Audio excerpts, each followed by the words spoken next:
Kırgızstanyň kanun çykarjylary şu hepdeniň başynda gurulan protestler netijesinde çetleşdirilen hökümetden soňky häkimiýet boşlugy şertlerine dören siýasy krizisi çözmek üçin yeterlik quorum ýygnap bilmedi. Kanun çykarjy Raskelli Mombek 8 oktýabrda Azat Ýewropa Azatlyk radiosyna beren interwýusyny parlamentiň adatdan nasar mejlisiniň senesini keskitlemek, wagtlaýyn premier ministri saýlamak we täze hökümet kurmak, prezident Soronbay Jeenbekowä impeachment elan etmek barada karara gelmek üçin bir gijede diňe 40 agdanyň Bişkek mehmanhanasyna ýygnananlygyny aýtdy. Kanun çykarjylaryň kararlarynyň kanuny bolmak üçin parlament mejlislerine 120 agdanyň adyndan 61-siniň gatnaşmagy derur. Bir gapma garşy taraplardan durýan we iş başyndan gitmeli parlamentiň krizisi çözmegiň ýollaryny ara alyp maslahatlaşmak üçin eden ikinji ýygnanşyk finansy bolup durýar.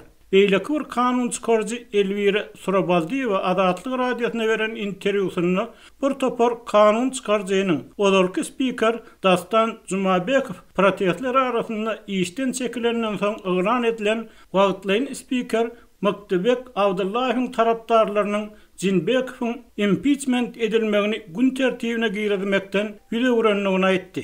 Opposisiýa toparlary ýakyn aýlarda guraljak gaýtadan ses berişlige gödäwçilik etmeli wagtlaýyn premier ministrlige dalaşgärleri teklip etdi. Sadr Japarow we ýaşlar toparlary tarapyndan hödürlenen Tilek Toktogariýew şu hepde bu wezipä bolan isleglerini açyk aýdyn etdiler. Kırgızstanyň köp adam Japarowy prezident Soronbay Jeenbekow bilen baglanyşykly siýasatçy diýip hataplaýar. Azatlyk radiosu bilen söhbetdeş bolan kanun çykarjylaryň bir näçesi odal ministrler kabinetiniň başlygy wezipesini ýerine ýetiren Ömürbek Babanowyň hem bäýatda şökmünni öňe çykanlygyny aýtdy. Kırgızstanyň Telekeçiler Birleşigi 8 oktýabrda bu wezipä öz kandidatyny Halkara İşeğurlar Geňeşiniň ýerine ýetirji direktori Askar Sadykowy hödürlejekdigini elan etdi. Şu aralykda Kırgızstanyň Merkezi Banky 2 gün odal ýapylan maliýe uramalarynyň 8 oktýabrda gaýtadan açylmagyna ruhsat berdi. Sebäbi işeğur birleşikler, banklар we salgyt bölümleri ýapyk bolan ýagdaýynda ýurdun agyk getmezçiligine duçar bolup biljekdigini, munyň bolsa öz gedegine jemgyýetçilik howpsuzlygy aladalaryny döretjekdigini öýdürdi.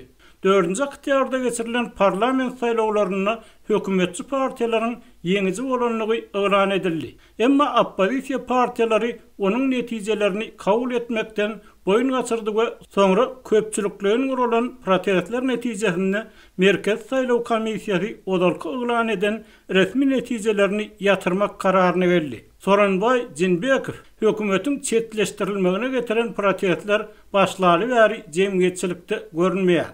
Emma onuň edarasy prezidentiň paýtagyt Bişkekde bolýanlygyny aýtdy. Jeenbekow garşydaş siýasy toparlaryň arasynda gepleşik geçirilmegine çagyrýan 3 beýanat bilen çykyş etdi. Polisiýa işgärleriniň we raýat eşikli erkek adamlaryň demonstrantlar bilen çaknyşmagy netijesinde protestler wagtynda 19 ýaşly Umidbek Altynbek uly helak boldy.